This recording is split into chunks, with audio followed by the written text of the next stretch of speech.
Oop, I see live on Facebook. Uh-oh, it said it tells me that it's setting up our meeting for Facebook Live. Oh.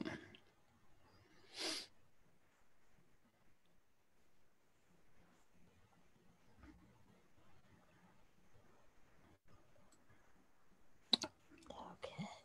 Well, on our end, it says live on Facebook. Okay. I am going to then try to share computer, share sound and computer. Okay. Awesome.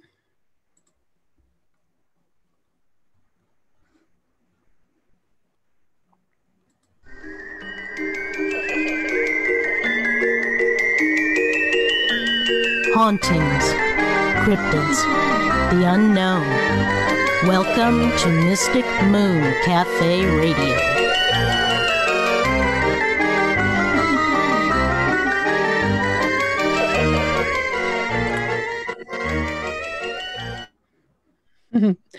Welcome, everyone, to Mystic Moon Cafe. Thank you for being with us this lovely evening, wherever you are. We are, I was going to say, how many months has it been now since we have been sequestered in our homes, Wendy? Let's see. It's been, we're in the 8th month, and it was about the middle of. You're going to make me do math? No. Really? That's okay. That's okay. I think it's been about 5 months.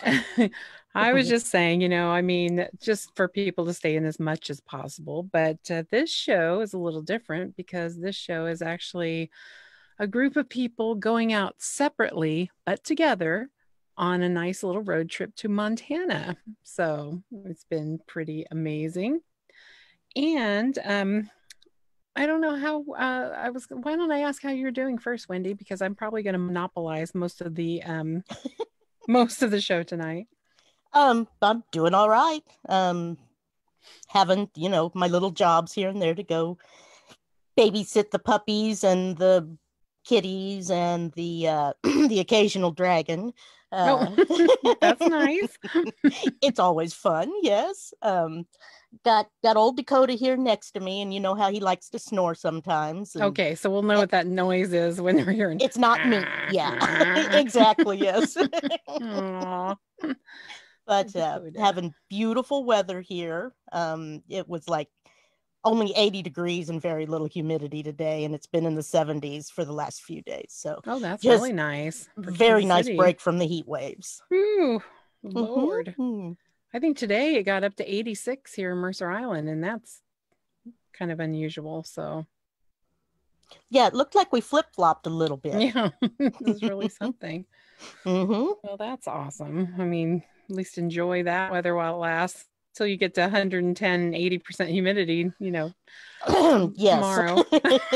Walk outside and have to take your glasses off because they don't unfog. Yes. And it's really sad too about Kansas City because one of the things that I really don't miss is the nighttime. Because in Seattle, even if it's 86 degrees in the daytime or 106 degrees in the daytime, at night, it usually cools down to like 60, 50 or 60 degrees, and it really cools down nice. But in Kansas City, it can be 110 in, the daytime, and at night it'll cool down to 106. And it feels like you're walking in a very hot, warm shower. It's just not fun. So nope, not fun at all. So yes, that's why everybody has air conditioning there, and we really don't have air conditioning here, and sometimes that's not a good thing because even though it does get up to 100 degrees here in Seattle every once in a while, and it does cool down at night, our homes keep that nice little oven in there, so people have a really hard time sleeping. Yeah. So anyway, enough about the weather. Okay. Yes, exactly. I just thought I'd share that. I mean, because I thought you guys somebody had said it was getting really warm there, and I'm like, well, don't you have air conditioning? Or most of us don't. Some of us do. I think some people are, kind of getting some units to put in their homes or their apartments. I'm really lucky where I am now. I have this little bedroom that's almost like a little cave, and there's shade all around it. So, you know, a lot of times I still have to use my electric blanket at night, even without air conditioning. So Oh my gosh. I'm Okay. very lucky for now. Next year, we're going to have to move because the place is being sold. So it's like, but I won't dwell on it. I won't be bitter, Wendy. I'm glad. Don't be bitter. Life changes. Cindy tells us how it's going to change, and then it actually does. So tonight it's going to be, you know, kind of different, a little bit of a different kind of show. I thought I'd ask some people that accompanied us on our nice little road trip if they would jump on too and kind of talk about some of their experiences. We may have somebody else jump on a little later. So John, would you like to introduce yourself and tell a little something about yourself and how long you've been in a ghost? That is the Vance Ghost Hunters of Seattle, Tacoma. I've been with, okay, so my name is John. I live in Seattle, North Seattle U District area. I've been with A.G.H.O.S.T off and on since probably about 2013. I am one of their lead investigators / tech guys. I actually just bought a brand new light for my camera. It's a true spectrum light for a full spectrum camera off of a company called Colorado Paratech. Basically, the light it sees infrared, ultraviolet, and white light all together. It's kind of cool. They're a little pricey, but it works wonders, and I love the lights from my cameras that I got. Well, that sounds pretty cool. Very nice. Rachel, how about you? She's one of our newbies. How long? Just this year. So I just recently joined before COVID. Yes. So very, very new. She's very lucky. She joins, you know, right before COVID hits and then is sitting at home. When are we going to do investigations? Sunday. I promise. And what about you, Melissa, even though she's off camera? Oh, there she is. I'm back. Hello. I'm Melissa. And so I joined with Rachel in January, so pre-COVID. And Montana was my first real big investigation. Yes. And yeah. And it wasn't like a normal investigation too. You know, there's so many plans when we first set everything up that you know, different places we were going to visit and different places we were going to see, and you know, meals, you know, I was thinking all these meals together and everything else, but you know, unfortunately, since it is, you know, COVID, and we do have to be very careful and really want the, you know, safety of our group to, you know, come first, which some people say, well, if you wanted to come first, you'd never have booked the trip. But I know that. But we were very careful in everything we did. And, you know, we masked it up when we were around each other most of the time. You know, there were a few, but, you know, it's like the prison was a pretty big place. We kind of spread out pretty well, and, you know, at times. But, you know, this is just a very different atmosphere than most of our trips that we've taken before, where, you know, every little thing was planned out. And then, you know, we just had to kind of make allowances for everything being canceled or closed. And just really glad that, you know, the main places we wanted to go to, we could go. So that was kind of a good thing. But anyway. So what I thought I'd do is share some pictures. You know, this is kind of nice. I feel like I'm like have a captive audience to share my slides of my vacation. You know, it's like, hey. You kind of do. I do, I know. But what I thought I'd do is this kind of share some pictures of some places that we stopped at and we were at. And if you guys want to interject anything, please feel free to, and everything. So I thought I'd share some of the pictures that were on my phone first. Now, if either of you have, or any of you have pictures you want to share too, please just jump up and say, and we'll get those. You can share your screen as well and show them. I think you need to go back in and do the share screen option because it says host disabled participant screen sharing. Oh. So I think it's under it. I don't know if I can do it while it's running, but I'll look. I'll go look. Yeah, because I think I had to do that. Okay.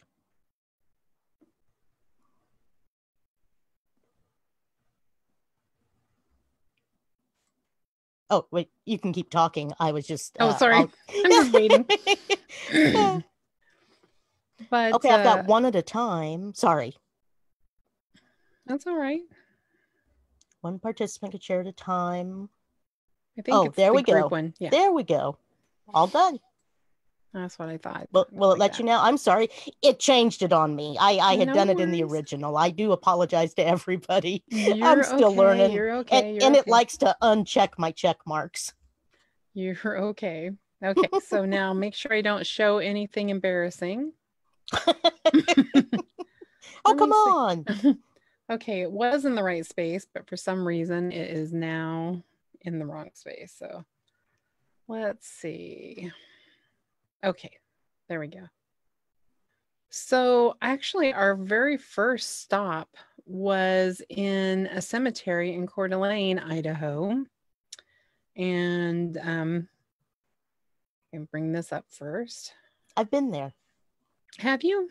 Yes, I saw my first bald eagle there. Believe it or not. Well, this is where I found out love was dead. It's very heartbreaking for me. Oh, man. So, I mean, it was a nice cemetery. It was very beautiful. Rachel and Melissa, did you get to stop there? I think we were right behind you guys when you left. Right? Oh, okay. I thought so. I thought you were like really close to it. But it was really nice. It was called Forest. Was it called Forest Grove or Forest Cemetery in Coeur d'Alene? Something with a forest in it. Yeah. But I could tell it was, I mean, the reason why they named it that was because of the huge pine trees that were in there. It was actually really nice. It was like a cemetery in a forest. It's kind of nice. What did you guys think of it?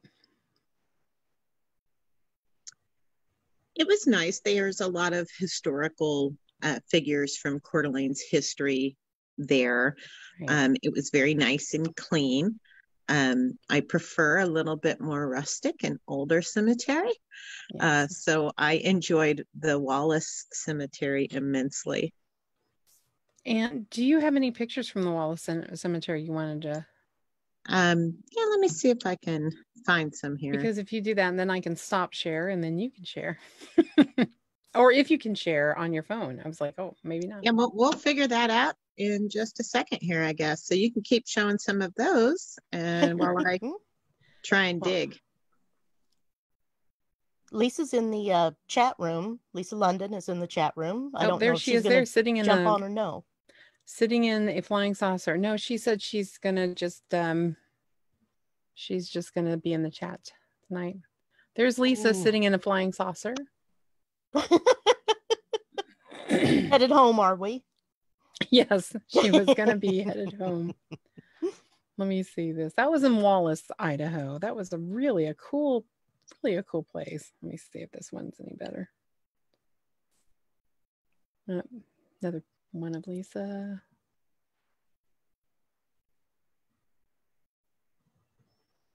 And this one I think is Ross sitting in. Oh, it's still Lisa. How many pictures did I take of you, Lisa?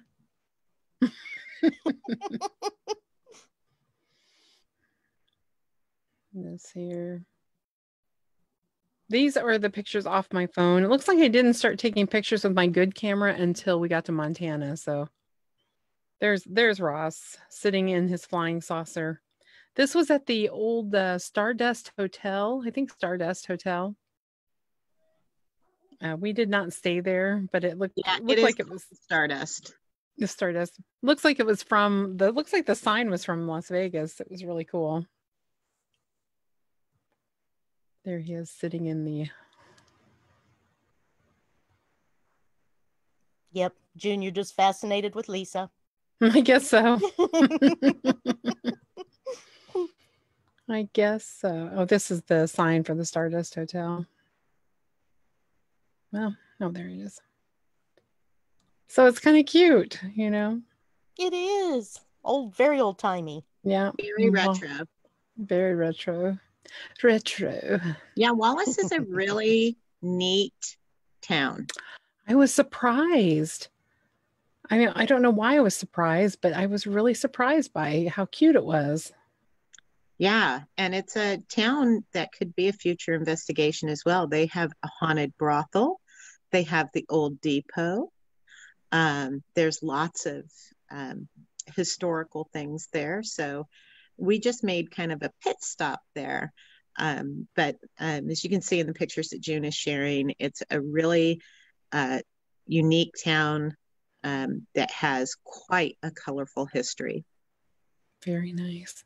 And we stayed at the Ryan Hotel, Ross and I and his sister Dina and Tammy and Lisa. We stayed at the Ryan Hotel, and it was really fun because the management had a lot of ghost stories to share. They were like, well, any door that's open, you can investigate. But sadly, we were so tired. We didn't get to do a lot of investigating. Just like, sorry, ghosts. Come by and say hi. So sadly, we just kind of like looked around and then went to sleep. Right. And we had kind of a games night. You can see that.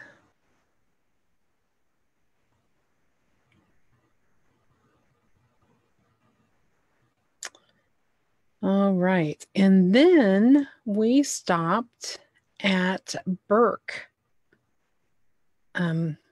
Idaho, which was not too far from Wallace.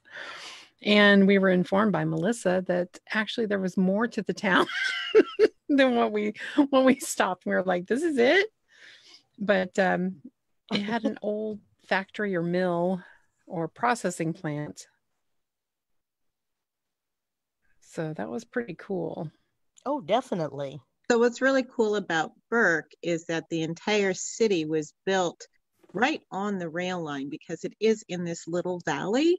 And so they would actually roll up the shutters on the buildings in town when the train would come in because the town was so narrow and built around that track.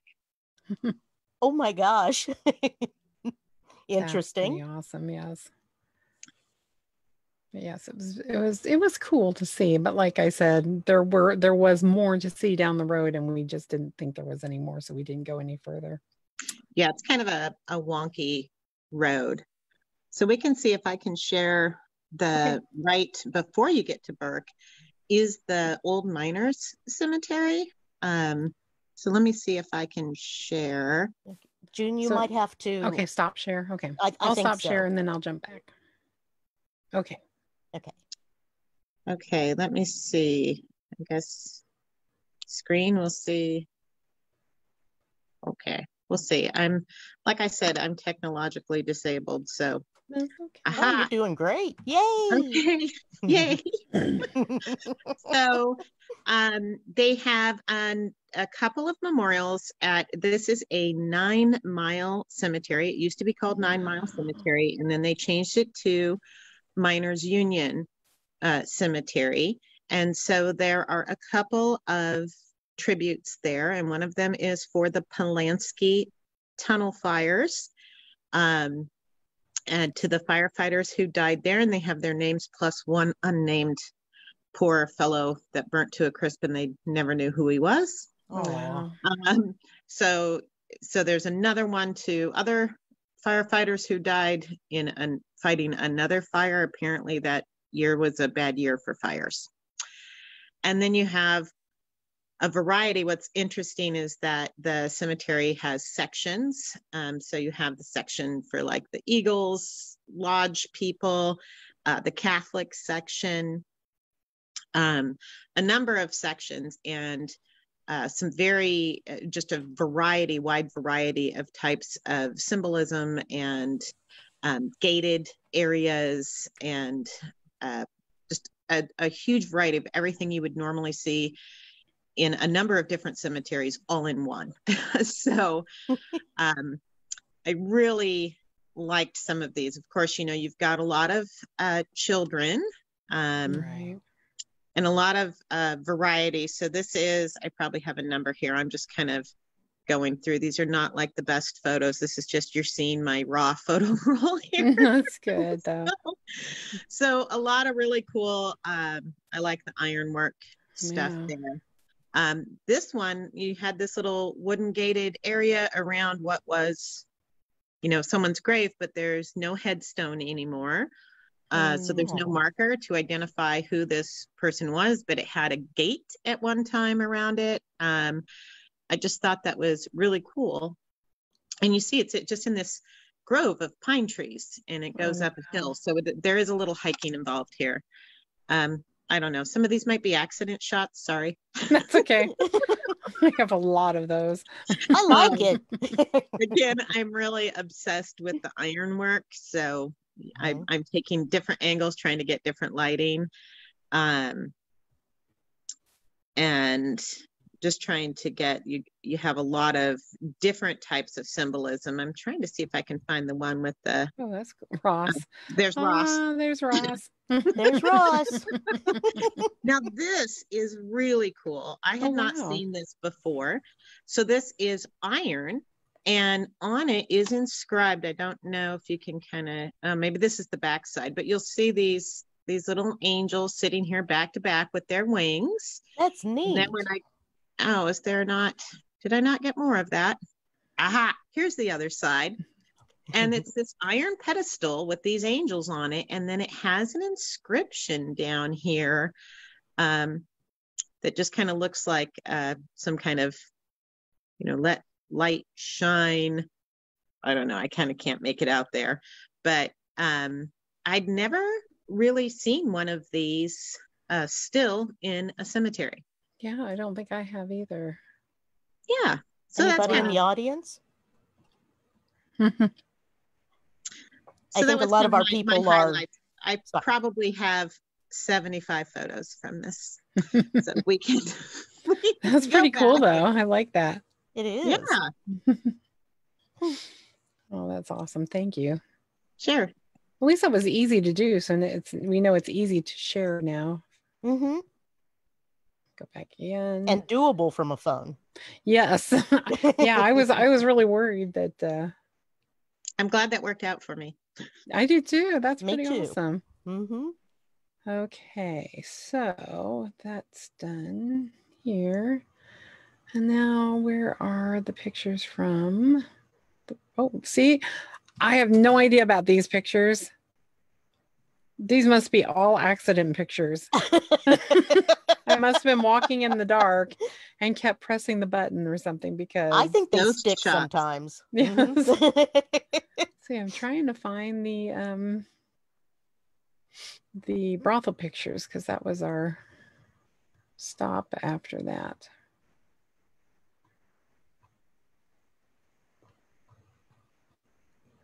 I have brought them up. June, have you ever been to the New Salem Cemetery off 24 Highway in Independence? New Salem. Mm-hmm. It's a really old one. Started out as just a country family plot, and then got pretty big.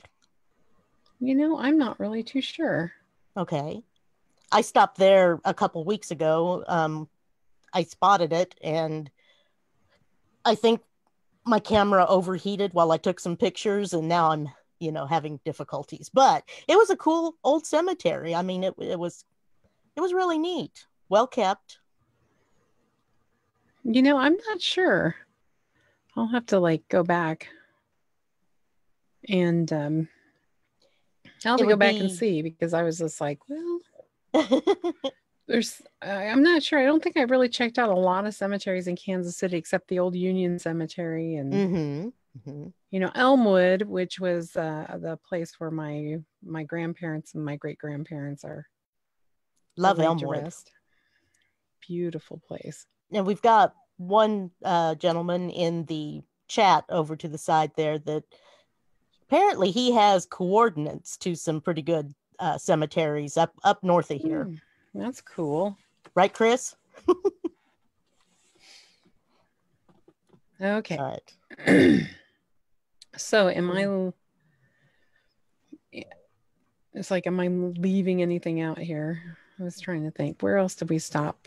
Okay, after Wallace, then we went straight to Butte, Montana. Oh, neat. I was taking some cloud pictures here. I wanted to start off with the oh, that's not too pretty. It's all blurry. Oh, there we are. I was like, it's all blurry. But I wanted to start off with the brothel pictures and not the little town pictures first. So let me. Oh, okay. Well, you had to introduce that we were in Big Sky Country, June. Yes, we were in Big Sky Country. I love Big Sky Country. It was beautiful. I did a trip from Kansas City and went across and visited the old Boot Hill Cemetery in Nebraska and hit the Black Hills and all the monuments, and then went up into Glacier. Oh, that's nice. It was a neat trip. No, that sounds really nice. I can't wait for bigger trips again. So one of our first stops in Butte was I think they were calling it Dumas brothel. Oh, okay. Not Dumas. Calling it Dumas, Mm-hmm. but I heard several people call it Dumas and not dumbass. So, just saying. Got to get that straight, folks. Yes. But this was pretty awesome. Since we had so many people, you know, I was just like, because he was only going to let, you know, like 8 to 10 people in at a time. And I was just like, oh, gosh, you know, is there anything else that we can do? Because, you know, I felt really bad having to, you know, people driving all that way and then having to say, sorry, you can't go in. But it was really nice because they had 3 properties. Of course, we had to pay a lot more. But they had 3 properties that we could look at. One was the Dumas brothel, and the other was the Myra brothel, or did they call it the Myra Hotel? Just trying to think. It was the Myra Hotel. Okay. But it was Myra Hotel, wink, wink. Yes, hotel. Wink, wink. Oh, the no-tell motel. Yes. And the other property was the wonderful, really cool, it was really cool, preserved old shanty town called the Cabbage Patch. And what's the other name for it? My brain just totally blanked. I have my notes in front of me. I should have done that. Yeah, I think they just called it the Patch or the Cabbage Patch. Okay. So like making sure that I didn't leave anything out there. So so those were the 3 properties that we split ourselves up with, so we could at least, you know, kind of distance ourselves a little bit from each other. The people that were running it were extremely nice. They were very talkative at times, but they were extremely nice. And we were just really, really fortunate that we did get to see all 3 of different these properties. So anyway, here's a few, you know, pictures of the Dumas, and I'm just kind of gonna go through there. So go through this and just kind of see. There's some shoes laying on the ground, you know, for effect. But this is the madam's. What is the madam's room? Yeah. Yes. Yeah, that has the couch off to the left there. Yeah, there's a couch there. I was like, it kind of looks smaller than what I was thinking in my head. But as you can see, the nighties and negligees all hanging up everywhere there. And I always, by habit, I take 2 to 3 pictures a piece of everything. So just saying that a lot of paranormal investigators do that, because all of a sudden something could appear in one of the pictures, and then you need another picture to kind of back that up, just to show that. So I did pick up something strange, but I don't know if it was a person or not in one of these pictures. So if it shows up, but this is the hallway. And one thing I really love about this, because the Dumas, I'm going to just call it Dumas, was built to be a brothel. That is one of the things that is really interesting. It didn't start off as a hotel, and then all of a sudden, they wink, wink. I can't wink. They made it into a brothel. This was, supposed to be a brothel in the first place, and that's what built. So as you're walking down this hallway here, the lovely red carpeting and everything, you can see the windows on the sides there. You see these windows right here, and there's windows there. So basically, a woman would parade herself in front of the window, and then if a man was interested, he would go in and pay the fee, and then they would kind of close the blinds there, and then she would be occupied. But yes, it was just like, you see the wares first. So it's kind of cool, though, these windows, on the inside by each of the rooms. Window shopping. I understand now. Now that's the window shopping. What's interesting is that they said the architecture style was actually known as Victorian brothel. Yes. And the right. windows were fashioned after Amsterdam's red light district. Thank you. Interesting. Please jump in anytime I say something, and don't, feel like you're interrupting me for anything. So. I love my history, June. Yes, that's why I love that you can do this. And that's how we treat June anyway. So, we just hop in whenever. Please do. Please. Because my brain, I must have taken like 20 pictures of this hallway because I'm still going through it. And more of the apparel that was supposedly worn by girls in the brothel. I really wonder why I keep taking okay, now I think I'm coming on the pictures that I had something strange in there, because everybody was supposed to be sitting down and no one was standing up. And I was just taking a picture of the sign. Mm-hmm. So we go through these. Oh, I don't think this is it. Oh, wait a minute. Yeah, there was something there, wasn't there? June, was that when we were in the room with you? No, this is when everybody went to their rooms, and I swear I didn't see anybody walking, but it could have been somebody, because I was just taking in on it. Can you zoom in, make it a little bigger for my old eyes? Whoops, I see here. I don't know. This might be somebody. The reason it looks like more of a shadow to me than, but sorry, Rachel. Oh, June, the reason why I asked when you took that is because I took a picture of that couch to show the sign. I texted it to my boyfriend, and about 10 minutes later he says, "What's that in the window there?" He says, is that a shadow from that lampshade? And I'm looking at the picture I took, and there looks like to be something also in that same window on the picture I have. Lisa says that's Tammy. Think it's Tammy? Maybe it is. I don't know, but it's like, I'm flashing pictures though. It's like I'm flashing pictures. Okay. Back. They were in the room across from you? But it's like, these are like a stream of pictures. It's gone. Mm-hmm. These were like second pictures. Well, it was definitely a shadow person. It just might have been one you knew. Yeah, exactly. Yeah, it could be. It could be. Okay. She came out when the hosts were playing the ghost box. Oh, maybe that was it. Maybe that was it. This is another one of the rooms. Madam room again, a little bit more. You can see a little more of the couch that they had in there. No, it doesn't look. It looks kind of gaudy, of course, in the pictures, but it was, a little rundown. Well, little mildew smelling. I'm really was kind of glad we were wearing our masks in there. Let's just say. Okay, my 600.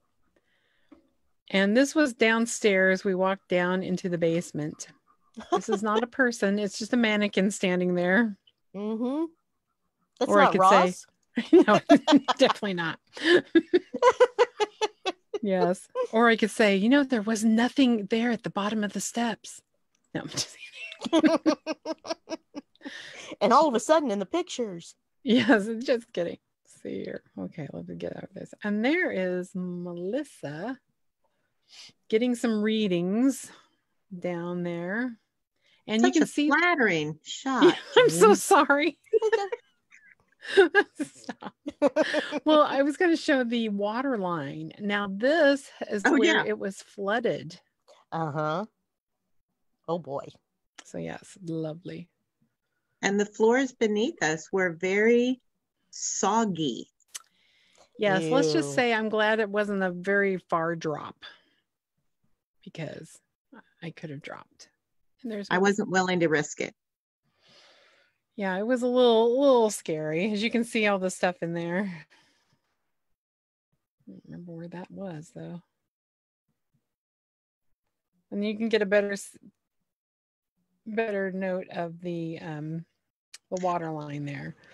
So but these are the basement rooms, Jim? Yes. This was room 28. Okay. And so they had the main floor, and they had the top floor that had the nicest rooms for the high-end clients.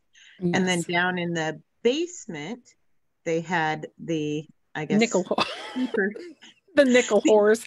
The more affordable 2 beds. I would be down there.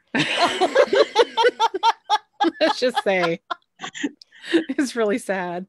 I did feel at home. Stop. Oh, now did you hear how much that they charged on the very top floor? I swear to God, last time I was here, the elderly gentleman that used to own that brothel had said that the madam used to have her room upstairs, and that she was such a she was, she wanted to keep everybody kind of away from her basically, but she supposedly charged $1,000 for her services back in the 1800s. Wow. Girl. Now, that's like, what would that be today? 100,000? That would be pretty woman money. Yeah. But Ross says that I was smoking crack when I heard that. But or the owner was embellishing and telling tall tales. But we're talking about Butte was the richest. I mean, that wasn't just like little piddly miners coming in with like a little few gold nuggets. So, I mean, in reality, there's a chance. I mean, because the money was flowing. The money at the time so you never know. I believe it. Take that cash flow. That would be amazing. There was gold in them there hills. There was gold in something if they were charging that much and paying it. Gold plated. But I want to stick on this room for just a little bit, because this room seemed like, from most people, having the most activity happening to them. One of the things that when I was sitting there, and I actually did sit on that bed. After I sat on it, I was like, oh, why did I do that? Just, thinking of critters and cooties, all sorts of things. But when I was sitting there, I swear I felt somebody, like they brushed the back of my head, and I started to feel really cold on my right hand side. I mean, like really refrigerator cold, not just I'm a little chilly. And then my left side wasn't really getting that cold, so it was kind of interesting. You getting a lady friend there, June? Maybe. Well, didn't they have male prostitutes as well, or it seems like maybe it was Ross's live tour of it. So in this room, it wouldn't have been. They did have transgender individuals near past that junkie area she showed. And then past the boiler, unfortunately, there was a young, there were youths, and some of them were developmentally disabled. So there were males down there, but most likely this room would have been for a female. Okay. Fatal female. Interesting. Yeah. But yes, but several other people had some experiences down here. When we first toured, when we were just first touring and we came down the stairs, I was near the end of the line. When I got past the mannequin and this room is the first one to the left. But when you come down the stairs, there's a room to the right, because the stairs down there or the rooms kind of go in a circle down there. I came down the stairs and I passed the mannequin, and before we came to the turn to, take the left and be near this room that we're looking at, or no, this was the second room went to the left. I lied. So sorry. Regardless, there was someone coming down, someone was behind me, and I just wanted to kind of, move for them because I'm a newer member and I'm going to defer to any other, more well-versed. Anyway, I'm just going to defer, so move out of the way. So someone's behind me on the stairs, and I just pivoted a little bit, turned to the right to let them come past me. There was nobody there. And oh, wow. Yeah. So that was my first experience going down into the basement area. Interesting. That's pretty cool. Mm-hmm. And we also have that one picture that Dina took, and I ought to see if I can look that up I think Lisa had it on her page too. I think I might do that real quick here since we're sharing. Hopefully, like I said, I'm not sharing. Is that the UPS Grudge Ring picture? Is it the Grudge Ring picture? Yes. Oh. It's creepy. Oh, no, Make sure I'm not sharing anything too embarrassing here. Okay, why aren't you going? Come on. Oh boy. All right, June, what did you order? Yeah. Don't look at my order history. Has been delivered. Okay, it's just going to be really slow, of course. So, like I said, hopefully nothing embarrassing is there. Let me look up Lisa. If there is, it's going to get stuck right on it. Yeah, of course. Because I know Lisa had just posted it. So we'll just get on her page and see what she's posted lately. Yeah. But this is a picture actually that Dina took. It's kind of cool. Yeah, I like that profile picture, Lisa. And we have to go through like 600 pictures of Lisa.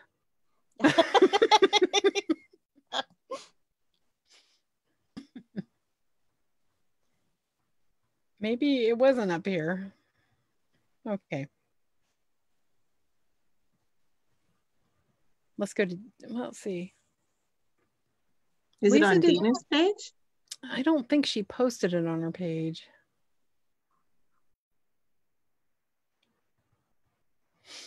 Lisa, didn't you post it on your page? I know I saw it. Or do we post it on the private group? Which, I probably should stop sharing for a second. And if I'm going to go there. Okay. Well, then, June, while you look for that, I can add a little bit more. That would be awesome. So we've talked about, we have these 3 floors. The high end on the top, the main level, and then the basement, and then back behind the boiler room, as Rachel mentioned, there's a room that had a transgender person, and they mentioned there was a disabled boy there. And then we had been hearing from some of the other people who investigate that place frequently, that there were children there, and that they served all tastes. And so while Dina and I were exploring the addition that had been added on back in Dina's Alley, we had noticed they added these other rooms, and they also had windows. And we couldn't really get in the rooms. They had a lot of like construction stuff and just a bunch of stuff in the rooms. And we were exploring back there. And then we noticed that I didn't see on the tour, or don't remember hearing, and so I'm hoping maybe somebody else heard something, but we noticed that there was a panel on the wall. It just looked like a regular old wall, but that it was pushed open. And it was like a Hardy Boys Scooby-Doo secret wall. And so we kind of pushed our way in there. As you know, of course, I'm going to investigate anytime that there is a secret passage behind a wall. Oh, yeah. That was a first time for me. So I'm going to just take advantage of it. I don't care if the floor is rotten. So we go back there, and there's actually 2 cribs. And we can tell that they were cribs, but they didn't have windows. And they're behind a secret wall. And we can tell they're cribs because they had the low-hanging sinks for you to quickly clean up after yourself, after your customer. And that is where I caught my very, very, very first EVP. Oh, Right. And do you think you can play it? It is very hard to hear. I was going to say it. I know what it says, but I can see if I can share that. sure. So everybody get your headphones on and get the volume up if you don't already. Yes, it is. It is I believe, a female whisper. And Okay. I am asking, I wonder what this room was for. And then I kind of take a sigh. You'll hear some pebbles move. And then I think that's where the EVP is. And then I say, oh, there's sinks in here. Like, I figure it out. So it'll be, the EVP is kind of bookended by my speaking. So let's see if we can, let me just share my screen here. And then go to my drive. Open, seriously. Mirror, secret panel. Okay, so this is from I had an audio recorder going, I had my Zoom going, and then I had my body camera, and it was picked up on both. I can't remember which one is the higher quality, but we'll go ahead and see if I can share my body camera here.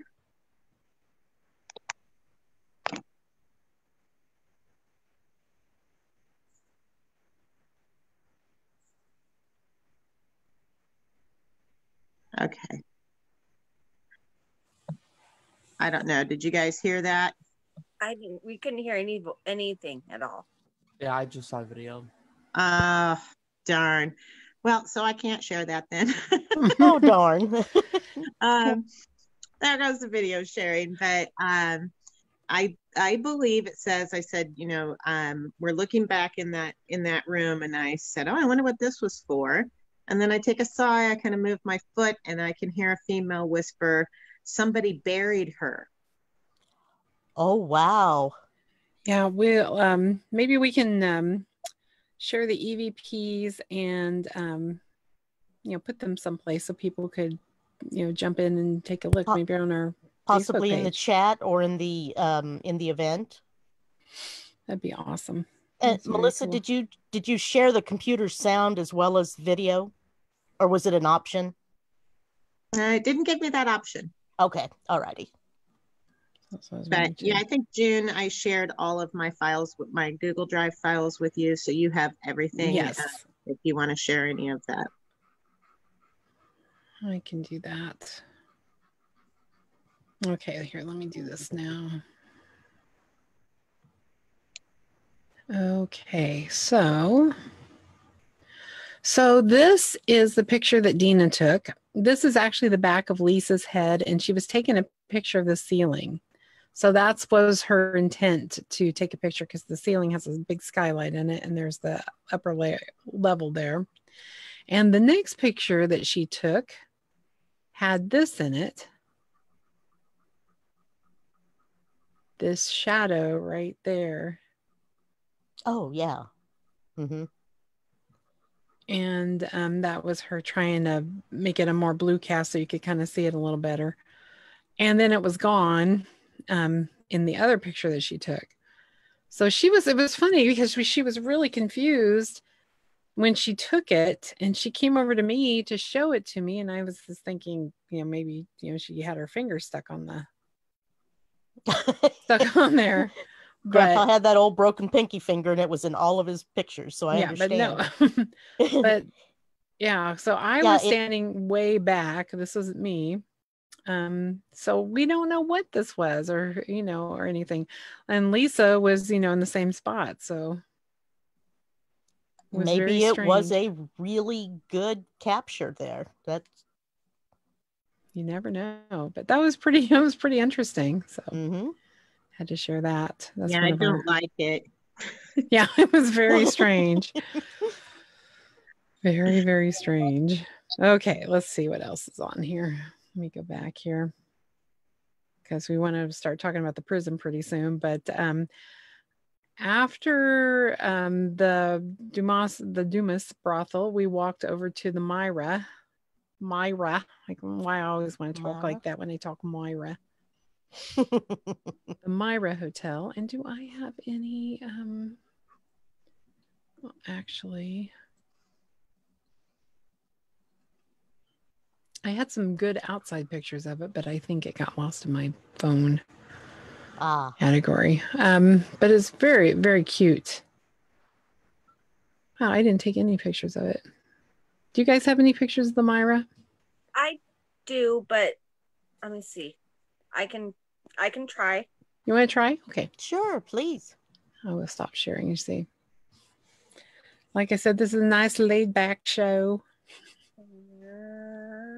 Share. What am I going to share? Screen. Okay, good luck. Wish us luck. Capture everything on my screen. Good luck. Let's see what we got. Looks like she might have got frozen. You're frozen. Oh, okay. Hold on. I'll be there. Oh, sure. Oh, what date? Oh, here we go. Can you see that? No, I think you're frozen, hon. I think you're frozen. I think I have one of the outside. You want me to try? If you'd like to, if you can get to it. Let's see. But it was very cute. I just have to say it's very, very cute. Yeah, there it is. Thank you. That was easy. Yeah, I mean, look at the top. You see the top there. And everything is very cute. And you go into that door on the left and go up the stairs. And I mean, it's very compact up there. But and what was the name of the man that was the MC of the parades and everything? Oh my God, old age is set in. Tony the Trader? Yes. Yes. Tony Tanaka or Tananaka or something. He had a crazy name. There was like a junior and a senior, and I wasn't sure which one was the guy in the parade. Yes, because they had the same name. We were in his room, and Melissa also got an EVP in there. But it was kind of cool to see his room, because in his closet were all his like parade clothes. I don't know. Yeah. Or just maybe his everyday clothes. Custom costume made for every single 4th of July parade. Yeah. That was his name. It was all sparkly, and they were still there. Yeah. It was very sweet, actually. It's like, oh, he loved his 4th of July parade. But tell us about your EVP that you got in there. Well, I'm not sure what it says, because there were a number of things that happened in that room. And watching back our body cameras and listening to the audio, I felt like how the sports teams feel when they watch their playbacks and they have to watch the videos of them doing something wrong on the field. So there were a number of errors, but we were still setting up some equipment, and there was a lot of rustling and a lot of movement. So it's definitely not a Class A EVP. But it sounds something about like I don't know. It's definitely a male voice. It's coming through, but we had some technical difficulties while we were That's setting all right. up. Just And getting then set up, everything else. While we were setting up, right after this EVP, I'm setting up. June is loaning me a camera, and I'm trying to figure out how to set it up. And so I have my body camera right mid chest, and I'm trying to set up this camera. And I got these great big arms and hands from my German grandmother. They look just like hers. And so I am setting up this camera right in front of me like this. And Rachel's setting up a camera because we've been hearing about like these shadow figures and things scaring people. And so Rachel's in the bathroom setting it up. And as I'm setting up this camera, I'm like, Rachel, stop. Is that your shadow? And so she stops. I'm like, oh my gosh, that's not her shadow. I saw a very pitch black shadow figure up in the corner. And so I had Rachel move around and do all these things to make sure that it wasn't her shadow. And it was definitely a completely different quality of color. So I couldn't wait to go back and review my evidence. My evidence is nothing but my big fat arms setting up a camera. But I had been in the bathroom setting up my video camera, aiming at that specific area because of what we had been told. So I haven't reviewed it yet. So hopefully, yeah. I think where I had seen it was, I don't think the camera in the bathroom would get it because it was in the corner right up above the bathroom. So from where your camera was, maybe. You never know. I'm hoping. Yeah, because the story is it goes across and goes into that where you saw it. Like, so I don't know. Yeah, fingers crossed. I'm hoping it comes through. I hope so too. And the last part of our little Butte investigation was this little shanty town. And you guys know what a shanty town is. This is kind of a place where a lot of the extreme poor would go. And I think back in the day, and I was going to say it was kind of set up in the 1880s, 1890s when it was first started. And then after the Depression, of course, it got worse. But back in the day, it was set up for, people who have basically lost everything to live.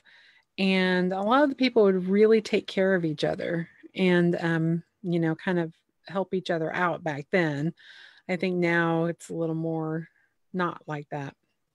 But a lot of times when a lot of men were killed, their wives, of course, had no income coming in or, anything. And they would, bring their children there to live. And so they preserved this. And the story was that the man who owned it had basically, his grandmother, one of the things he was really pressured into leveling the whole place and getting rid of it. But his grandmother actually had lived there and was taking care of it. And she was like, I come from this place, and basically, since I come from this place, you also come from this. Your parents came, or your father came from this place, and you came from this place. And so, this should be preserved for all time for people to see this. So, some ghost stories there of, I think the primary ghost story was of a little girl that haunted the place. A lot of people said that if you sit in this certain chair in one of the far buildings back here, that she was, supposed to curl up on your lap and things like that. Aww. So, yeah, it's kind of sad. Let's see if I have any other better pictures. Like I said, 600 pictures of one. Just looking a little bit better pictures in view. Mm-hmm. Pretty backdrop. Yeah, it's like really. And that's a blurry picture of Melissa and Rachel sitting in there in their masks. Okay. in one of the buildings. Safety first. Yes. Back there, you can kind of see how it was decorated. You know, basically it was kind of out in the open. And there's the back of the Myra Hotel. That was the shanty town was right behind the Myra Hotel. And what's this? That's still downstairs in the Dumas. Yeah, because we did go back and forth between the properties. It's way rotated Yes. in teams. Okay. Is there anything else you want to add about Butte so we can jump on over to the old Montana State Prison? Yeah, I think also in my room when we went back to that final investigation, it was like 2:30 in the morning. I got another EVP in room 6, which is just outside of Tony's room. And it says, "It's me." That's So right. I pretty much have EVP fever now. Yeah, once you get caught, you know, up in it, it's just like, yes, believe me. Yeah, so I was really impressed with Rachel and I went around.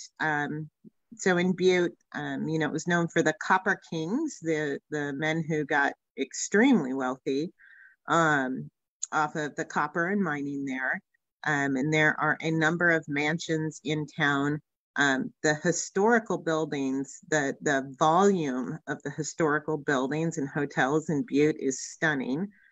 And it was the town history teacher that took us on the tour and owned the Myra, or was at least showing us the Myra and the shanty town. So he had lots of stories. And of course, being a history teacher, he loves to tell those stories. So we had a hard time getting that one to stop talking.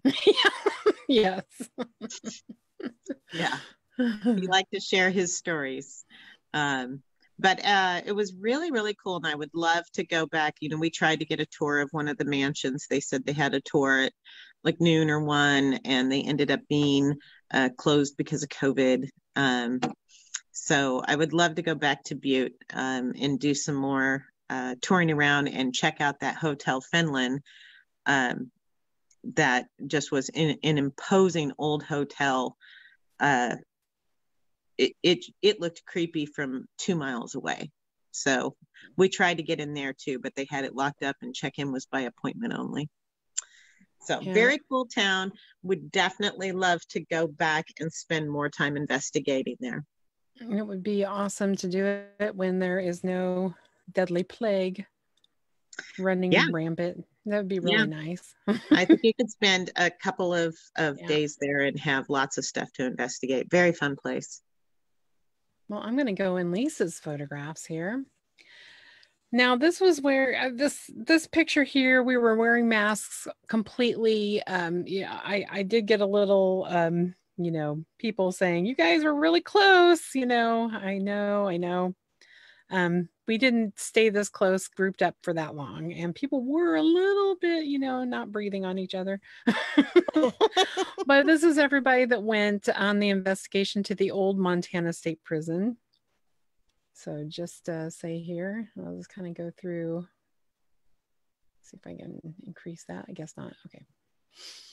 But here's some pictures of the prison. If you have not been there, this is the old theater building.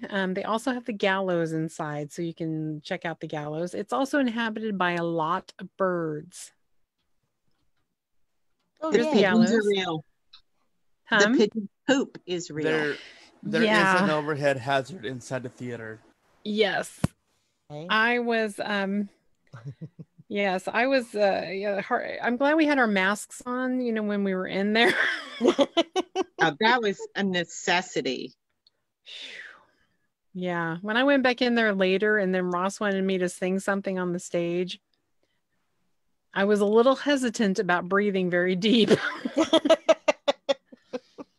Yeah, that was not so here's some random pictures that Lisa took, and I just thought I'd do this. The showers, the cafeteria, take all you want, eat all you take. That's the original sign. Yeah. And I have a feeling that it was enforced. I really do. From what I've read, it was. I was going to say, this looks like it was solitary. And this is a cool picture she took outside. You can see the Big Dipper, and we were trying to find the comet, which Philemon showed us where it was at, which was pretty cool. It just looked like a little smudge. Like a little smudge. You could barely see it. He had his binoculars. So cool. Like, I know, but it really came out clear. The Big Dipper. Oh, that's the brothel. Just look. Oh, here's the upstairs of the brothel, since we forgot to shove that downstairs. Shoes. Better not go through all of Lisa's pictures. Oh, yeah. What's interesting here on this one, if you go back to the bottles, so there was a ton of furniture polish bottles. And it turns out that in the Prohibition, they'd label the booze as furniture polish. That is why you saw so many empty furniture polish bottles. That's good to know. That's pretty interesting. Oh my gosh. Okay, I think she's got some of the same ones. Oh, that's pretty. Ooh. Lovely. Okay, that was the end of those. Okay, so I wanted to share. Is that the Freddy Krueger boiler room? Yes. That's that boiler. I had a hard time walking past the boiler. Did you? I just did not like the boiler, and I think it was probably like Freddy Krueger or something. You never know. There was no like paranormal vibe I was picking up on. I just didn't like it. I've installed a few of those and removed a few of those in my pipe fitting days, and they're not fun. Those cast iron boilers that weigh thousands of pounds. Okay, here's some of my pictures from, let's see. There's Ross sitting on the barber chair. What was the story with the barber chair? That people say that if you sat in the barber chair, he got really mad. And they put a sign on it that said, do not sit on the barber chair. But she gave us permission to sit on the barber chair. Just saying. Yes, we did have permission. But she did say there was quite a few EVPs, from recording devices and even cell phone video where it is telling the people to get off of the chair or don't sit in my chair. And we had some interesting experiences in there. Yeah. June, you were there for one of those episodes. Yes. It was very interesting, and we couldn't figure out where this little light came from. Dina was sitting there, and we had just assumed that it was a reflection off of something. But she's like, where's that coming from? And we tried everything to debunk that. And instead of trying to get the evidence, we spent so much time trying to figure out what are we doing that's causing this. Yes, when I played back the video, I'm like, I'm hoping someone is catching this on camera. I'm hoping is someone videotaping this? But we spent a lot of time trying to debunk. But it was a kind of a teal blue light that moved under the benches where we were sitting. It went up on the wall, and the longer it went, it would kind of disappear and come back. And each time it came back, and the longer it was there, it kept fading. Mm-hmm. And we couldn't block a light source to make it stop showing, so there wasn't like a beam of light. There was no one behind us. Its patterns were kind of random. We tried seeing if it was a reflection off of Dina's ring, off of any of our headlamps, off of Rachel's bling on her phone. We tried everything, and it was just this weird rando light. It was very strange. And this is our meeting place. There was a small theater in the prison where we met. And I kind of stayed in there by myself a few times. We had actually Ross and I had actually matched everybody to go in their little groups, and we forgot to put ourselves in a little group. So after everybody left, we kind of looked at each other and went, oh man, we don't have any place to go. So we didn't want to barge in on anybody, and it was a little confusing anyway. Some people thought we were starting at 9. Some people thought we were starting right then, and people were kind of walking in on each other. So unfortunately, that was like, oh no, that's not you. It was everybody actually. So it was just a little. What is now known as the time slip. Yes. We have to make sure we are very, very, very prompt with our time next time, just to say, okay, we're not starting until 9, or go ahead and go to your places now and then switch at 9. You know, something we needed to make sure that that was really well known. So unfortunately we didn't. But anyway, this was a little theater in there. And when I was sitting there, I got some interesting things, because I was sitting about right where I took the picture here. And I'm sure I do have another picture to the right. There was a hallway down this side here, and there was a little like window or opening that you could look into the theater from the hallway, which was a little disconcerting since that was completely dark in there. And I just felt like somebody was going to be looking in at me any second with the exorcist face. You know, the white face. I just knew any second now. I think I'm frozen. Oh, there we go. I knew any second that somebody was going to be looking in on me. And there's Ross looking at me disapprovingly. Oh, here's the little window. This little window was like right there. It looks like it has teeth. Yes, it does. So, you know, I don't get creeped out easily, but when I was sitting in there by myself, and all of a sudden I heard footsteps walking in there, and I could have sworn that, you know, somebody was in there, and I kind of put my camera in there and let it look around for me. And there was nobody there. There was nobody in there, but I heard footsteps walking in there, and I just knew any second there was going to be this like white skeletal face looking at me through the darkness. Oh, come on. I have more pictures than that. What's interesting about that tunnel experience that you had is when we went back in there, the sound was really, you couldn't hear any background noise once you just entering the tunnel right through the very entrance. And there wasn't a lot of echo in there, or sound wasn't carrying. It was very insulated. So the fact that you heard steps coming down, to me, kind of more validated your experience once I went in there and realized that it didn't really echo a ton in there, like in the cell house or the showers or anywhere else we were. Maybe. Well, that was like the last of my pictures for. That's kind of weird. I thought I took I know I took a lot more. I think the rest of mine were all on video. Well, I think you can play that if you want to. I think it's like a very long. Oh. So do you guys have any pictures of the prison you'd like to share? Because I could still probably like hijack other people's pictures.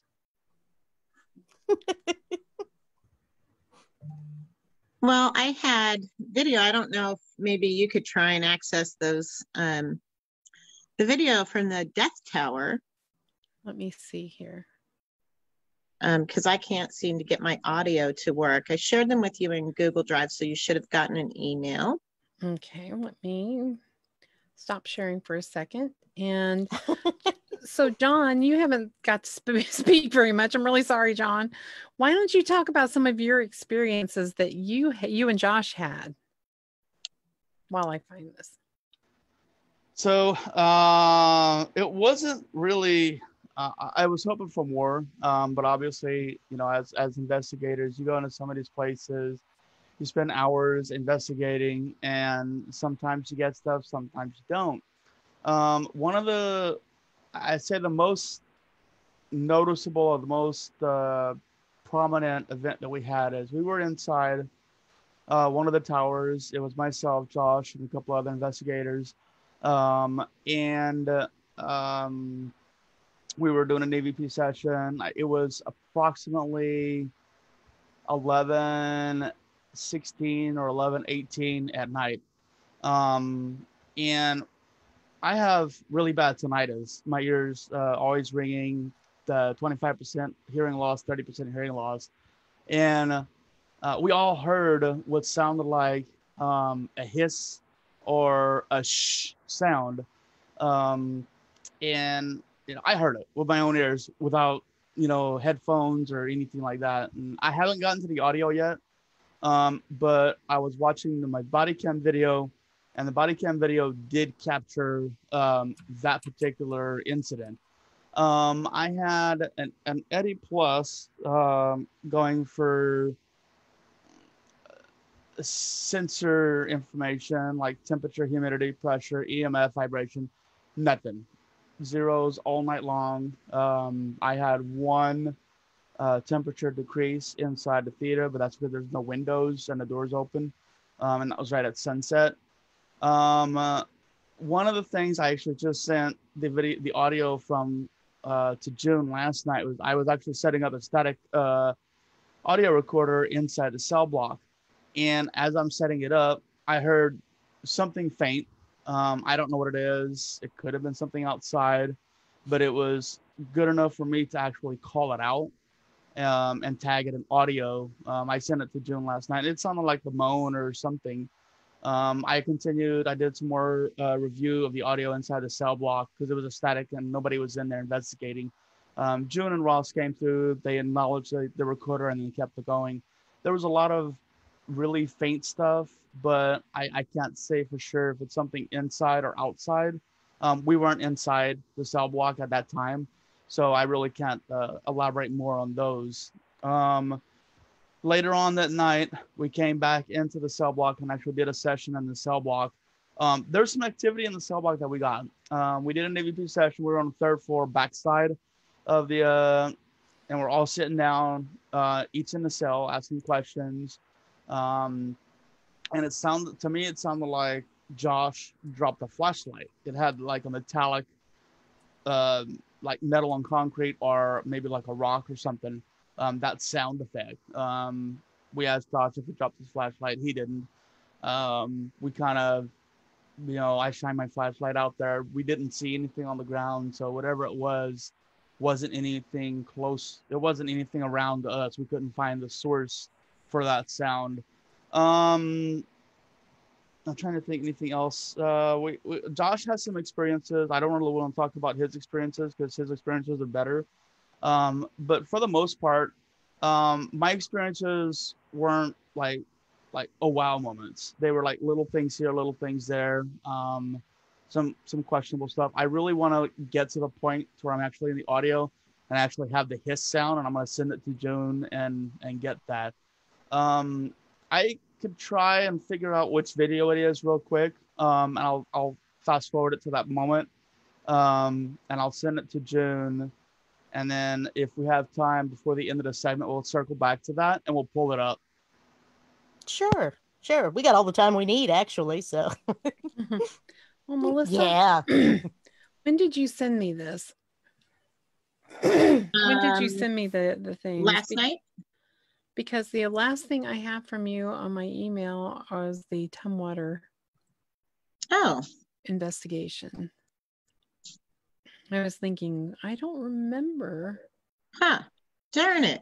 Because doesn't it come to it would come to my either my Ghost June VP or Divine is Junebug at gmail.com. Yeah, I sent it to the Divine.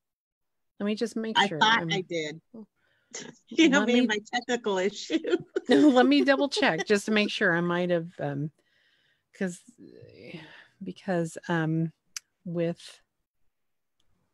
with Gmail now it kind of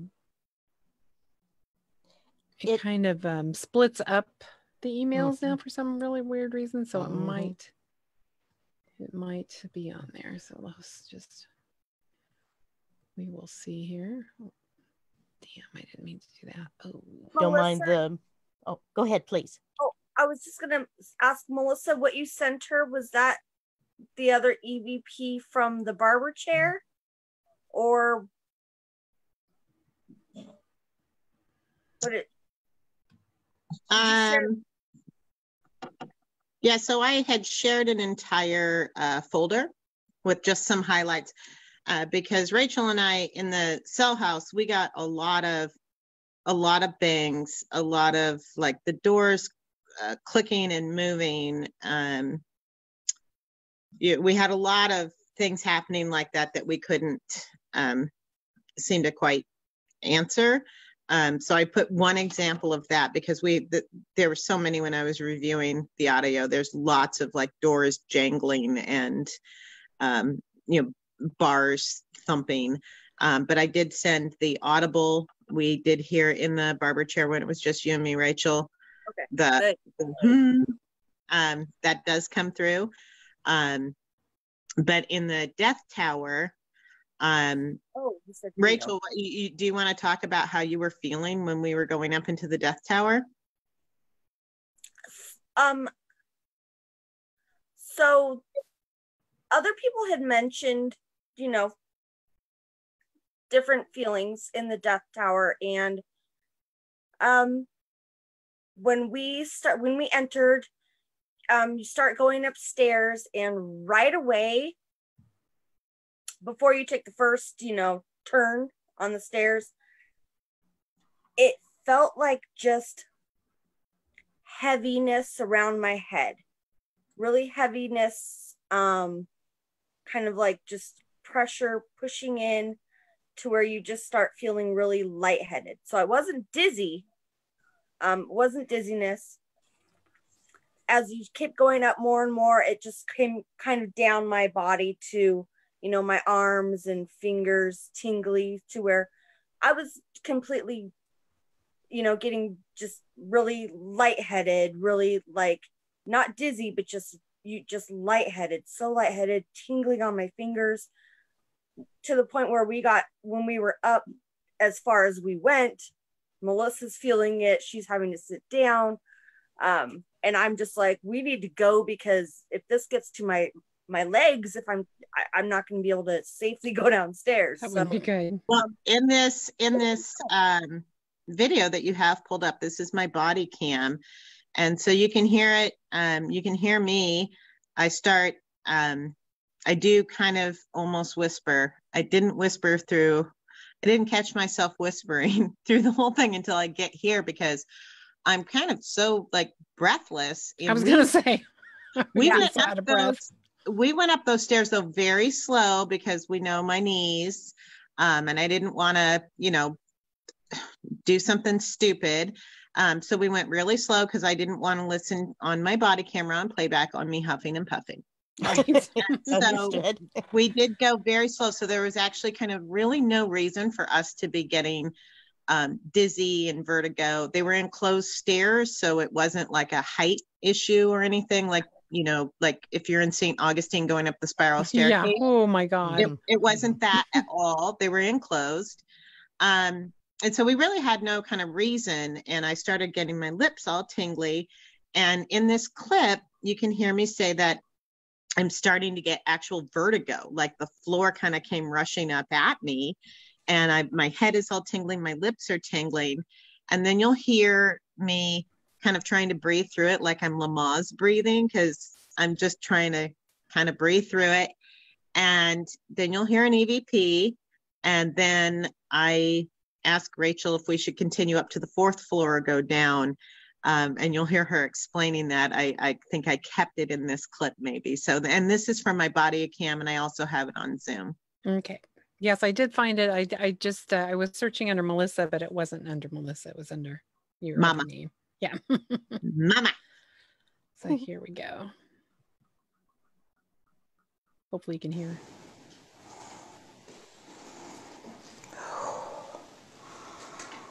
I'm having vertigo.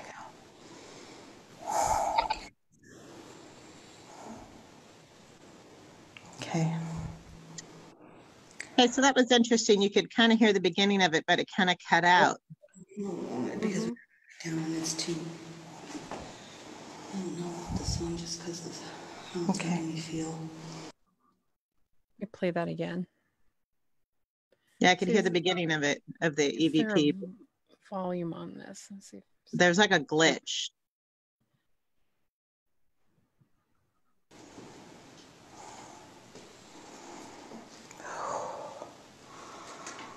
I'm having vertigo. That is weird. Okay. It actually, I'm not sure what's happening there. It's kind of glitching, but there is a voice and it's loud and it says, "Get down." Huh, that's weird. Okay, let's see what this is. I have the Zoom one, and what's interesting on my Zoom recorder version of it, though, is that this clicking starts just when I'm having the vertigo, and it ends after the EVP ends. There's this weird clicking noise. Let's hear this. This is still in the Death Tower.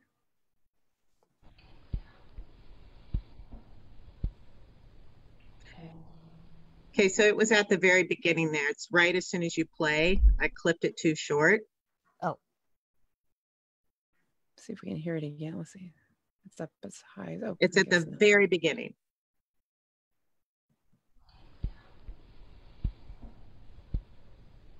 Okay. Barely hear it. Is it after the three, like they almost sound like heartbeats? Yeah, you hear that clicking, and it didn't happen through the rest of my recordings. There's no, I don't know what that was. I have a lot of interference because I had the gain too high on my recorder, but that clicking noise was not something that had happened before either. So it was some weird anomaly, but when I play that back, I can hear "Get Down" right away. Oh, cool. Okay, this is with the barber chair. EVP here.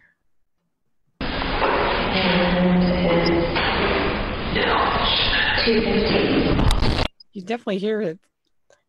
Yeah, I'm not sure what it's saying. It's not a great EVP because I think you were announcing that you were going to stand, and then Dina is announcing the time.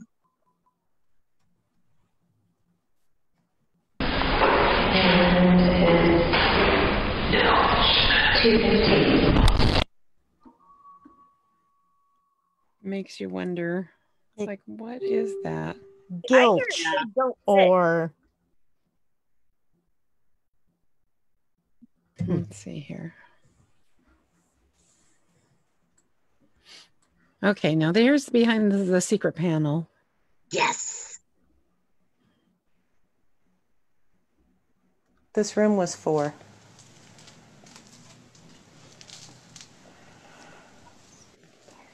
Can you make a noise? I heard. Did you hear it? I heard a little something. Let's try it again.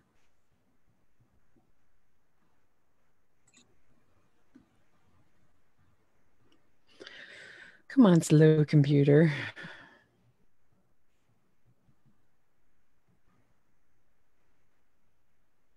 So I say something and I take a sign. You can hear my foot kind of move over some pebbles, and then it's right there. Okay. This room was for.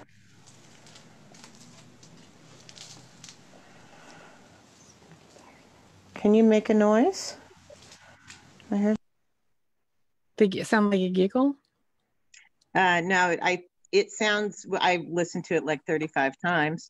I'm pretty sure it says somebody buried her. Oh man. We'll have to see if we can enhance it a little better.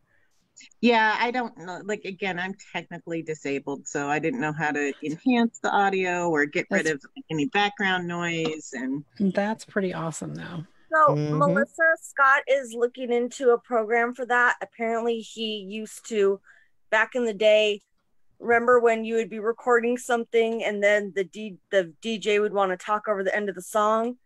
So he had some kind of program to lift the DJ voice out and get this music. So he's working on remembering what program it is so we can. Oh, that would be awesome. I would love that Oh my myself. gosh. If he could I know, you be, guys will know.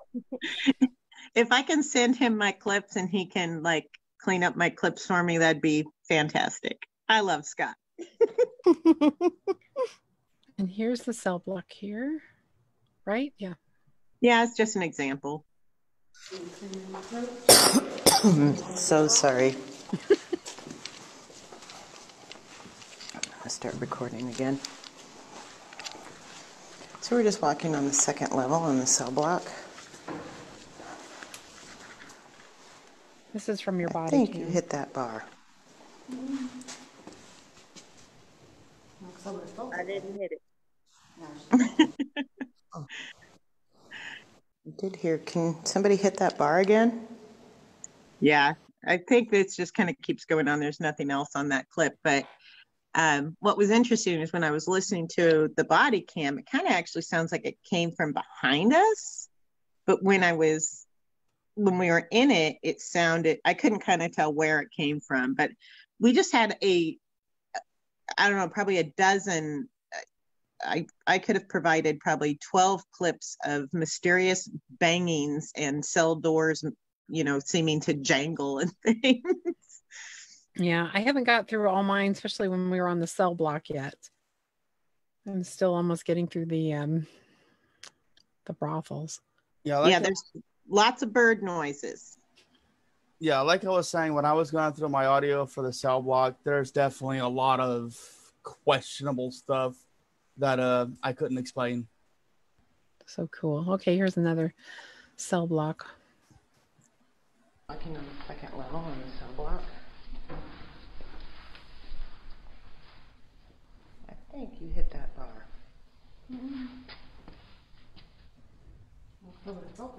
These just aren't coming out very loud. Can you hear better, Wendy? It's the same one. It's just from my Zoom camera. Because I was just trying to kind of prove to myself, did they come through on both devices that were recording, or all devices? Because sometimes I had 3 or 4 things going.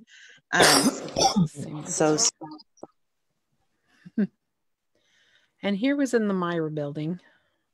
Yeah, that's room 6. This is from Butte, from the Myra brothel.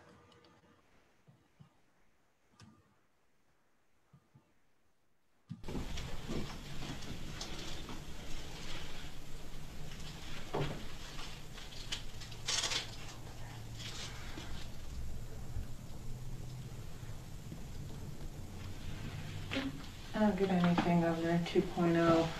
Okay. And that's the chair. Yeah. That's the end of it. You can hear it. It's right after there's that crinkling sound. I don't know what we were setting up, but there's kind of the very loud crinkling. And then there's a kind of a male whisper, but I can't make it out. It's very faint.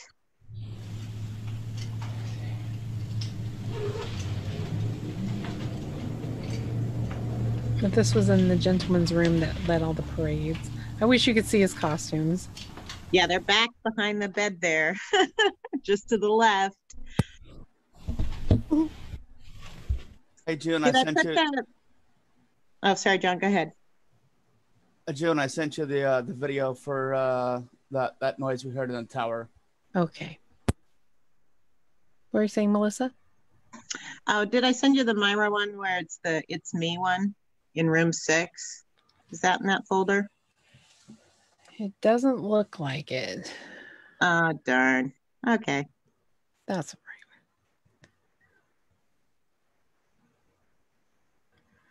right. Okay, let's see. You sent me this, John. Oops, darn it. I think I was not very patient. Oh, no. June, did that say the Dalai Lama is live now? Oh, maybe it did. I'm not sure. Yeah, probably. I get his notifications as well. Ah, cool. This is just very slow. I have a very, very slow. Tabs. Oh, yeah, that's Mhm. true. I should get rid of some of these. Wow.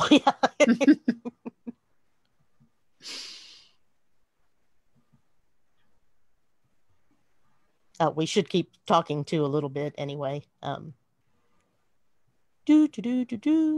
Okay, sorry. well, next week we've got Papa Hector Salva. He wrote the 21 Divisions, Mysteries and Magic at Dominican Voodoo. Ooh. Mm-hmm. It was published June 1st of this year, and we'll get to talk to Hector for a little bit. That sounds awesome. Mm-hmm. Okay, let's play this from John. So if you wanna drag the cursor to about where the body cam says 22, 20. Is that right? Did I see the right one? This is Josh, who was going to join us tonight, but he is at work still. Up or down for footsteps? Up. Okay. Where are you guys at there? That one. Hang on. I'm gonna have to. Hang on. That's not it. Oh. I must have moved and then yeah, stop that one. I'm gonna send you the right one. That's not the right one. I'm just gonna see if there's anything interesting on it. Oh, that's fine. Yeah, you can. Yeah. So this is the area that we got. Yeah. This is one of the towers on the west side. It's a blinking.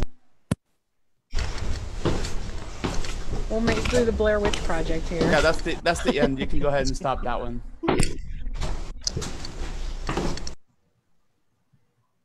Have to go in there. Feet are like rubbing up against something. And let's talk about the mosquitoes. It must have been Siberian West. I was just saying, see if there's anything interesting on investigated it. in that tower before. Stop the video.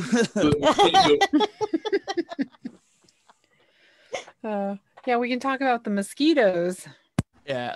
So when we first got there, I kind of wish she had warned us at first about the mosquitoes, so we could have put the mosquito repellent on before we took the tour, because I was eaten alive, and there's something about me and mosquitoes that.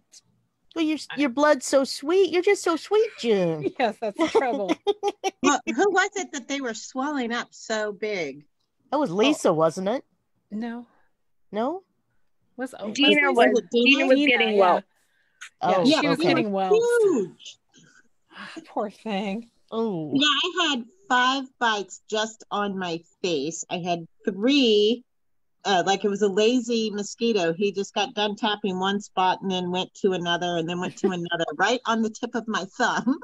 Oh, yeah. I had one on the nail of my thumb. Yeah, I have them all over my arms, my chest, my face, and they still aren't fully healed and gone. Yep, I still have some scars, some mosquito bite scars. It's like, what in the hell, damn little things. And that's one thing about me. You know, I'm usually a very easygoing person, very laid back, let's just say. But when it's too hot and I walked too long, or I just am tired and mosquitoes are coming at me in every single direction and biting me, yeah, I was a little cranky, let's just say. I get a little grouchy in those conditions myself, so it's not uncommon, and they can forgive you or bite you, you know. Yes. June, if it had been an episode of Ghost Adventures, we would have said we were being affected. There was a point there where I was getting really grumpy with me. And I owe her like a fabulous steak dinner when COVID is over, because I listened to my body cam. Oh my gosh, I was grumpy for a good 30 minutes. And usually once I hit one particular cuss word, once that one comes out of my mouth, I usually catch myself and I'll calm myself down. Nope, I didn't. I was hot, my feet hurt, my knees hurt, I've got bug bites everywhere. Oh my gosh. It was, and so Rachel, was jokingly said that I was being affected like Zach. Yes. Yes. That, yeah. It's always a good excuse. I try to blame my bad moods on demons, but Yeah, I would like to, but I know I was just being a behatch. yeah, I do have to say though, there was one investigation that I did about, I don't know how many years ago it was. It was a long time ago, and I'm doing an EVP session in this place that has mosquitoes like you would not believe. I mean, it was insane mosquitoes. And they had come into the house too. And so I was just kind of getting beside myself with these damn mosquitoes. Even though I sprayed myself, I was still getting bombarded with them, and they were hitting me in the face and was just crazy. So I'm doing an EVP session and I'm listening to the footage, and all of a sudden I hear June, June. And I was like, oh my God, what is that? That sounds like, is that a little child saying my name? And then I kept hearing June, June, June, and realized it was mosquitoes going by my powerful microphone. And it was my like, God. June, June, June. But in my head, I was thinking it was saying June, June, June. Oh my gosh, June, that is the best story ever. Totally serious. I was like so excited. I was like, oh my God, this is amazing EVPs. And then all of a sudden I was like, amazing. those were mosquitoes, June. So okay, here's John. the correct video. Sorry. I'm really good at this, but sometimes I'm not. That's okay. Understood. Yep. So this one started around 2219. So if you maximize it and you bring the video to where the body cam is around 2219, because the actual thing is like 2219 and was it like 47 seconds? Is that what I sent you? Yeah, 2219:47 is the actual time of the hiss. Let's see here. Okay, it's 2213.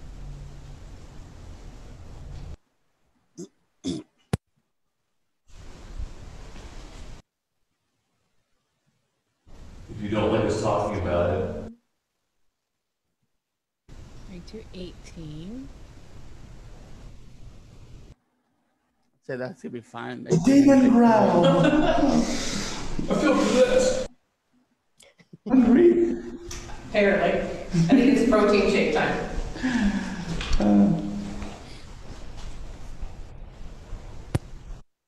Do you like us being in here? We would really love to know if you're in here with us. Please?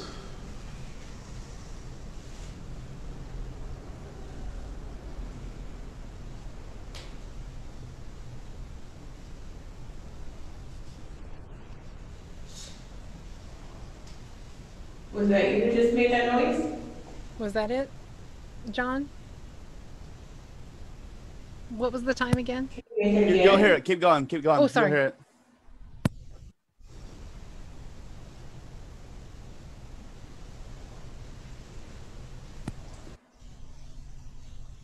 Yesterday it was more like a hiss. Did you hear it? Yeah. Did you just tell us to shush? That was it. Oh, I heard. Yeah, that was not Josh's, because he was. That was you. Can you do it again?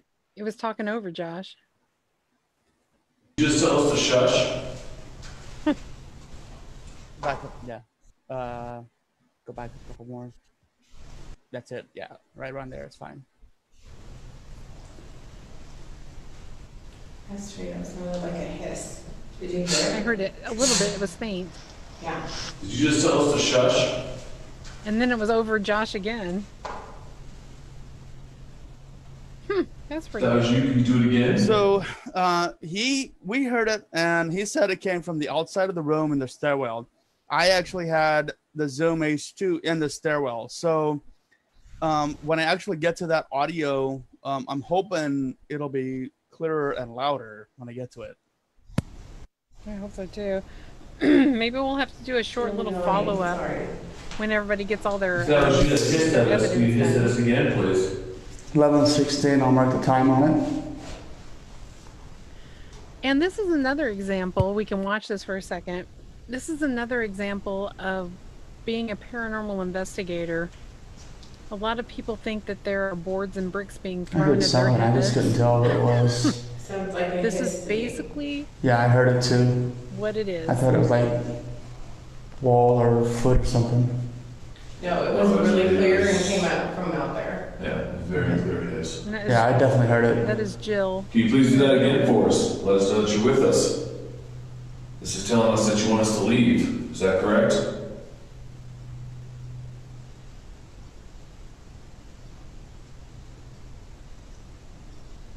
If you can come up into this room and light up the lights on the device in the room, we will leave, no questions asked. Or the green light, or the green lights on the stairs. We're not trying to disrespect your space. We're just trying to communicate with you. Jill moving sideways. So prior to the hissing sound, Josh heard, like if you roll it back like about a minute or two before the hiss, Josh actually heard footsteps. You can't hear it, but he said he heard footsteps going up the stairs, and I asked him, was it outside or was it up in the stairs? And he said going up the stairs. Well, maybe like Light on the stairs. yeah, no, that's too far back. So literally it's just like 22:15 would be fine.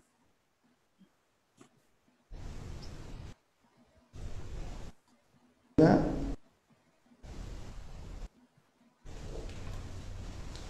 John moving. Oh, right.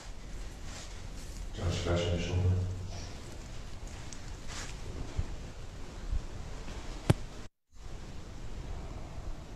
If you walk up to the device in the middle of the room and interact with it,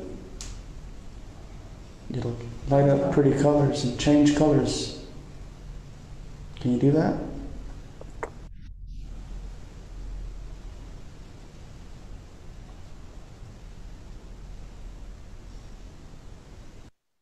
But like I said, this is a good example of why they do not have real paranormal investigations on TV.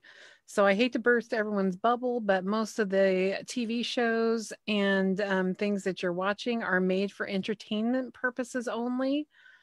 And just wanted to let you know that. So this is, but for people like me, I enjoy watching this because my ears are trying to very hard to pick up any sound that I can on this. So just saying.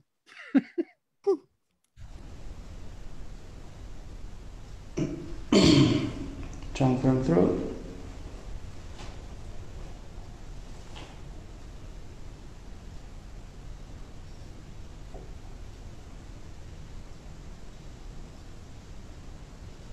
Can you tell us your name?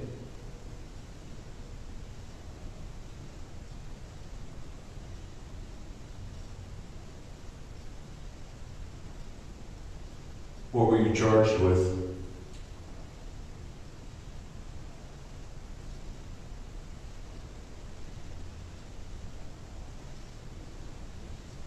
Are you innocent of that charge?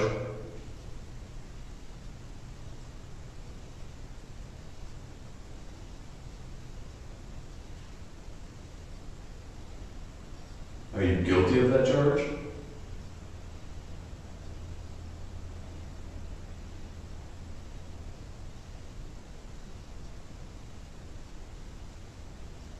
If you don't like us talking about it, can you do something or make a noise or touch one of the pieces of equipment? If that means that you want us to leave?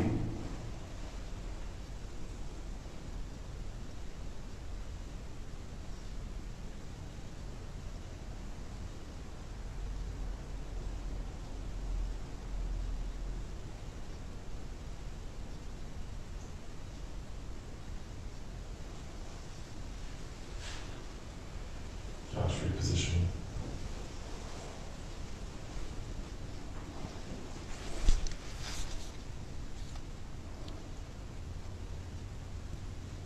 to 11:14. We still have like 20 minutes.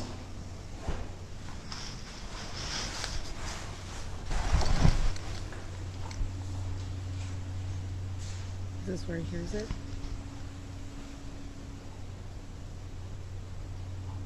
Or is it further up? It's right here.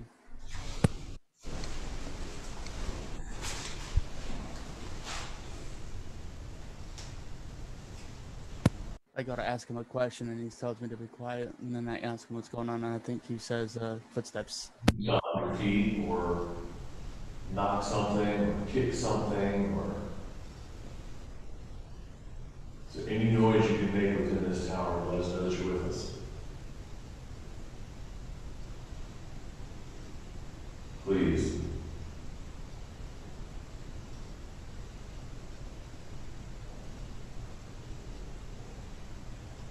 I'm so sorry. I can hear that from here. Oh my gosh, that was terrible. Oh my God, that is a demon growl. Stomach must growl. Stomach. Stomach. Give it time. Are you hungry? Apparently. I think it's protein shake time.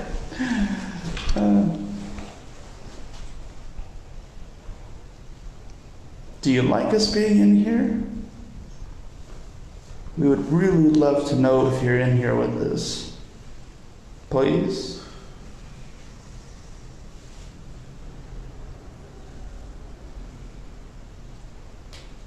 The footsteps might have been like about in the 14-minute, but that's fine. I mean, well, we've gone through enough of this, and Okay. you got examples of. Picture.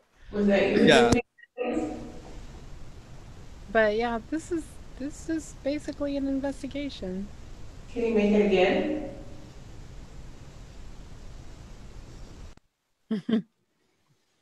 Yeah, I think what is interesting for anybody who hasn't done an investigation is that you're constantly checking yourself. So if you move, you adjust, your knees pop, your stomach gurgles. We had some of those ourselves.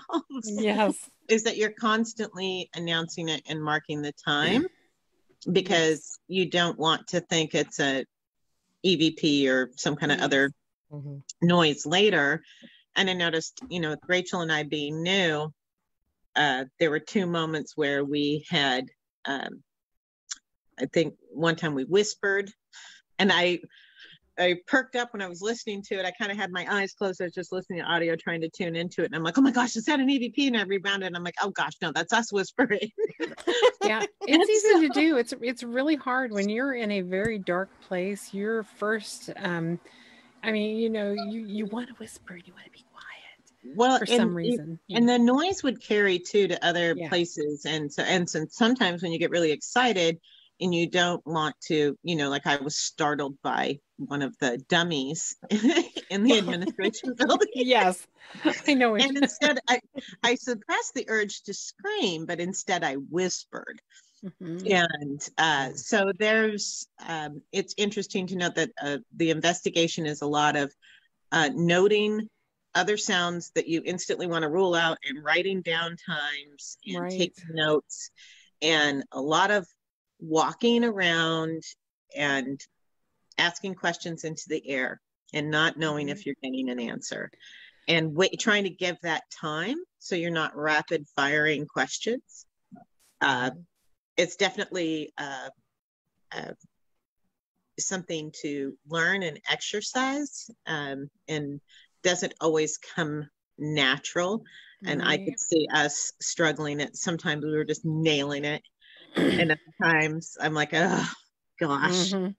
Like, I'm like, also, I was going to say, also, John pointed out something too. It's like, a lot of times when you're on an investigation and you hear something, but somebody else is talking and you say quiet, or shh, or something like that. It's like, one thing you have to make sure you don't get upset or offended if somebody tells you to be quiet, because, that means that they're hearing something and they want you to be quiet. So that's one thing we learned too, is not to take anything personally unless somebody says, shut up, you old cow, that's not good.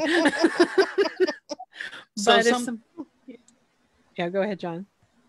So something what I have been doing on a lot of my investigations when I go through and I do my notes and do my full on like investigator journal is I'll watch the video first and I'll key in on what we're doing. And I'll write my timestamps. So like, okay, well, this time we're in this place. This time we're in this place. This is what's going on. So looking at the video first and writing those notes down is really, it helps me because then when I go to the audio and I don't have the video with that, then I can say, okay, well, it is 22:03 and we're in Tower B. Right. That's good. Really good. Mm-hmm. Yeah, it's everything that helps. But anyway, everybody, I know this was probably a little boring for some people.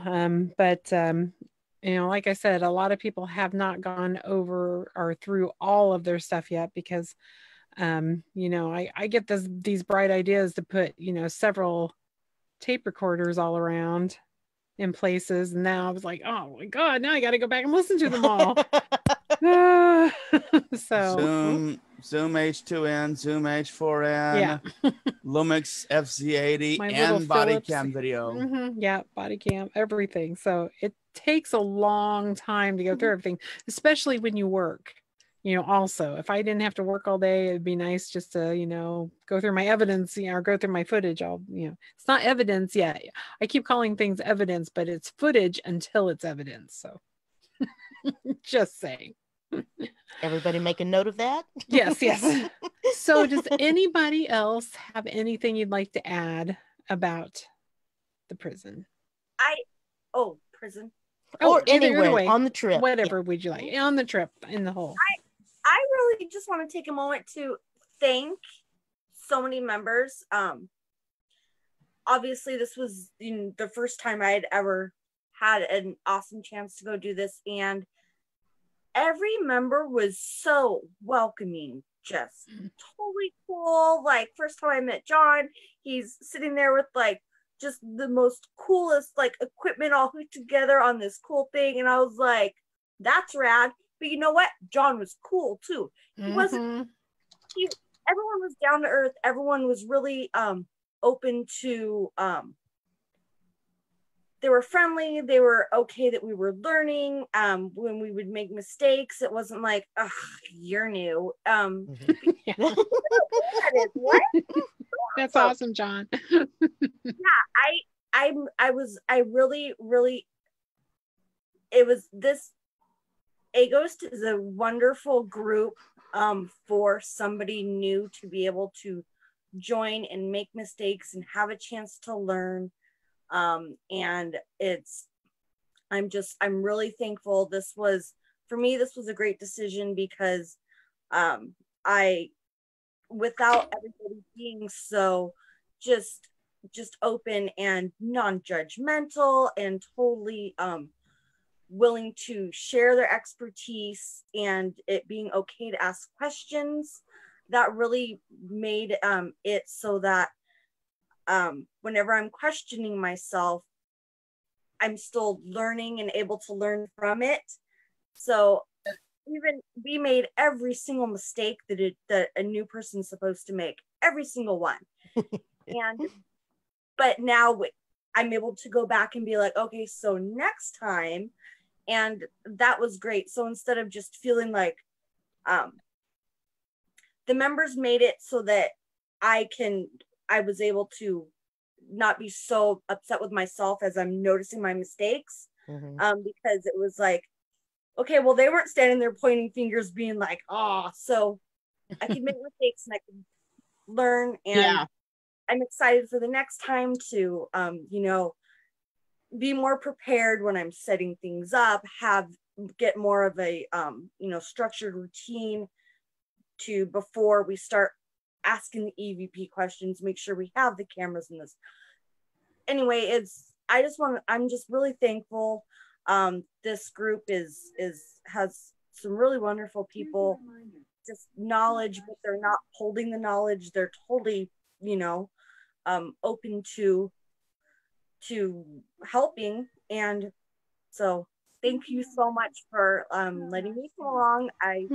That's awesome. Here, Rachel. I second that completely. So glad you're both in our group because you add so much already. I mean, it's amazing. It's just This is awesome.